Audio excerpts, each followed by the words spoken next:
अगर income tax विभाग की कहे कि भाई आपको पिछले 5 साल में जो भी डिस्क्रिपेंसी हुई है, जो आपके रिफंड नहीं मिले हैं, अगर वो आपको रिटर्न दे दिया जाए तो आपको कैसा लगेगा। लेकिन गाइज उसके लिए कुछ शर्तें लागू की गई हैं। वो शर्तें क्या है उनके बारे में मैं आज आपको बताने जा रहा हूं। लेकिन ये जो 5 साल का आपको रिफंड मिलने वाला है, 5 साल से मेरा मतलब है कि 2015-16, 16-17, 17-18, 18-19 और 19-20, 19-20 तो अभी चल रहा है, असेसमेंट ईयर की बात कर रहा हूं। तो अगर आप चाहे तो फाइनेंशियल इसमें से 1 साल पीछे कर सकते हैं, तो आपका फाइनेंशियल ईयर काउंट हो जाएगा।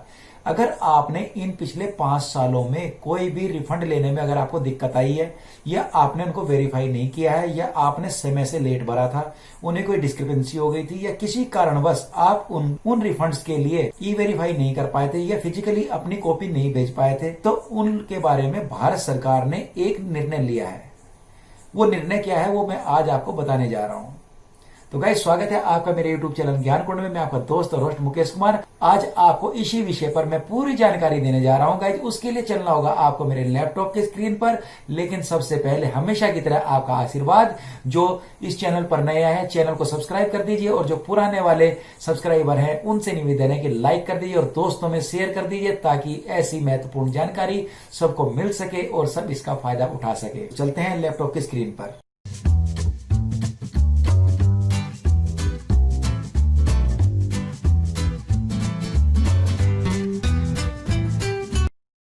आप आ चुके हैं मेरे सिस्टम की स्क्रीन पर। जैसे कि आप सर्कुलर नंबर 13 इनकम टैक्स विभाग का देख रहे हैं, ये जो जारी हुआ है government of India, ministry of finance, department of revenue, central board of direct tax तरफ से ये जारी किया गया, और ये जारी हुआ 13 जुलाई 2020 को। गाइज, इसमें आप लोगों के लिए क्या विशेष उपहार दिया गया है, देख लेते हैं। One time relaxation for verification of tax returns for the assessment year 2015-16, 2016-17, 2017-18, 2018-19 और 2019-20 which are pending due to non-filing of ITR 5 form and processing of such returns। Guys, यहाँ पर जो आपको पिछले 5 सालों के वेरिफिकेशन के बारे में वन टाइम छूट दी गई है। गाइज, ये जो नोटिफिकेशन है इसकी मैं आपको कॉपी दिखा रहा हूँ, और आप चाहे तो इसको वीडियो को पॉज कर करके इंग्लिश वाले को पढ़ सकते हैं, और मैं अभी आपको इसका हिंदी वर्जन करने जा रहा हूँ। उस हिंदी वर्जन में मैं आपको ये पूरी चीजें बताने जा रहा हूँ। गाइज, आप यहाँ पर इस नोटिफिकेशन को देख सकते हैं, और अगर आप नोटिफिकेशन डाउनलोड करना चाहते हैं तो इसका लिंक भी मैं डिस्क्रिप्शन में दे रहा हूँ। गाइज, ये देख लीजिए, 2 पेज का नोटिफिकेशन है।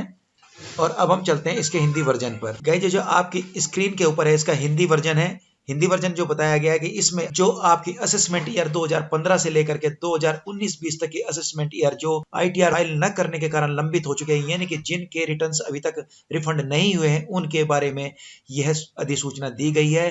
कहने का मतलब यह है कि जिन लोगों के अभी तक रिटर्न्स पेंडिंग है और वो वेरीफाई नहीं हुए थे, उसके कुछ कारण थे जो वो नहीं कर पाए थे, अब उनको 31 जुलाई तक यहाँ पर मौका दिया गया है, ताकि वो अपने रिटर्न्स का डिजिटली रूप से सत्यापन कर सके और अपना रिफंड ले सके। गाइज, इस तरह के जो रिटर्न्स है वो डिजिटल इनकम टैक्स रिटर्न के संबंध में जो बिना डिजिटल के इलेक्ट्रॉनिक रूप से फाइल किया जाता है, हस्ताक्षर करदाता को निम्नलिखित मोड में किसी भी मोड का उपयोग करके सत्यापित करने की आवश्यकता होती है। जैसे कि मैं आपको बता दूं, आईटीआर अपलोड करने की तारीख से 120 दिनों की जो समय सीमा निर्धारित है, उसमें आपको अपना आईटीआर वेरीफाई करना होता है। यहाँ पर आपको 120 दिनों की लिमिट मिलती है, जिसमें आपको अपना आईटीआर अपलोड करने के बाद वेरीफाई करना होता है। लेकिन जिन लोगों के किसी कारणवश वेरीफाई नहीं हो पाए हैं, उनको अब यहाँ पर एक मौका दिया जा रहा है। और जो वेरीफाई करने के तरीके हैं, through Aadhaar OTP, by logging into e filing account, net banking के थ्रू भी आप अपने आईटीआर को भी ई वेरीफाई कर सकते हैं। EVC through bank account number, EVC through demat account number, bank account से भी आप वेरीफाई कर सकते हैं, और डीमैट अकाउंट से भी आप कर सकते हैं।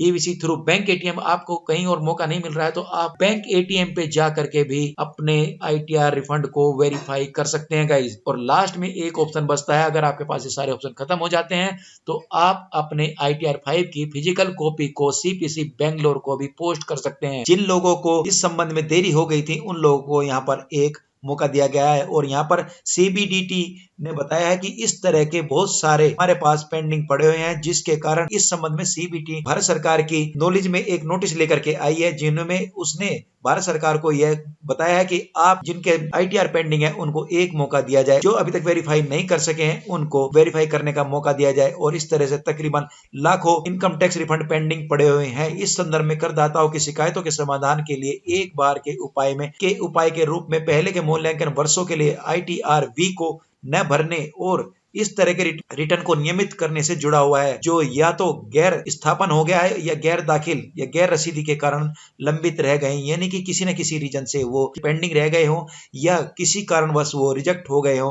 तो अब उस संबंधित ITR वी फॉर्म CBDT अधिनियम की धारा 119 के तहत शक्तियों को प्रयोग करते हुए आकलन वर्ष जो था आपका असेसमेंट ईयर्स जो था 2015-16, 2016-17, 2017-18, 2018-19 और 2019-20 के लिए यह स्कीम लागू की गई है गाइज। यानी कि आपका जो असेसमेंट ईयर होगा वह आप इसमें से एक पीछे साल का घटा करके देख लीजिए और आप अपना जो भी रिटर्न है तो अभी तक अगर वेरीफाई नहीं किया है आप उसको वेरीफाई करके जल्दी से जल्दी अपने रिफंड को लेने की कोशिश करेगा। यहाँ पर भारत सरकार आपको मौका दे रही है। जिन लोगों ने धारा 139 के तहत अपने ITR को फाइल किया था यह उन लोगों के लिए ही लाभदायक होगा, बाकी के लिए यह रूल लागू नहीं होगा।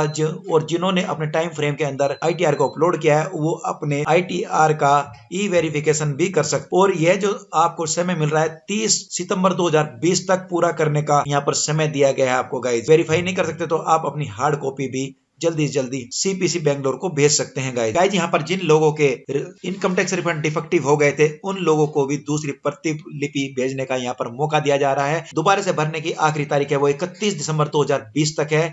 और गाइज यहाँ पर जो उनको ब्याज वगैरह जो डिले हो गया है उसको इनकम टैक्स रिफंड के ऊपर मिलना है वो उनके rule 244A with in bracket 2 के प्रावधान के मुताबिक ही लागू होगा गाइज। हो सकता है इसमें मिले या नहीं मिले इसके बारे में मुझे कोई जानकारी नहीं है, लेकिन आप लोगों का जो भी पेंडिंग है वो आप जल्दी जल्दी वेरीफाई करके भेज दीजिए ताकि आप लोगों को इनकम टैक्स विभाग की तरफ से आई इस सूचना का फायदा मिल सके गाइज। उम्मीद करता हूँ गाइज आपको यहाँ पूरी इंफॉर्मेशन मिल गई होगी। अगर आपको कोई डाउट होता है तो आप सर्कुलर को भी डाउनलोड करके पढ़ सकते हैं। गाइस जैसा कि मैंने अभी आपको स्टेप बाय स्टेप बताया है कि आपको कैसे ये कार्रवाई करनी है और मैं उम्मीद करता हूं कि आप इस कार्रवाई को जल्दी जल्दी करेंगे और अपने रिफंड को ब्याज सहित लेने की कोशिश करेंगे। यहां तक कि भारत सरकार भी खुद बोल रही है कि हम आपको ये पैसा जो है ब्याज सहित लौटाएंगे, क्योंकि भारत सरकार ने भी इस पैसे का इस्तेमाल किया है, चाहे वो उन्होंने जन सेवा के लिए किया हो या और कहीं इस्तेमाल किया हो, लेकिन आपको जो पैसा मिलने वाला है जो रूल 244 अल्फा के तहत आपको ये मिलने जा रहा है गाइज।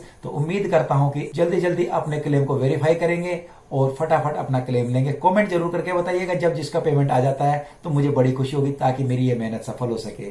धन्यवाद। फिर मिलेंगे आप लोगों से अगले वीडियो में ऐसी ही कोई एक अच्छी खास खबर के साथ। तब तक के लिए मुझे दीजिए परमिशन। जय हिंद, वंदे मातरम।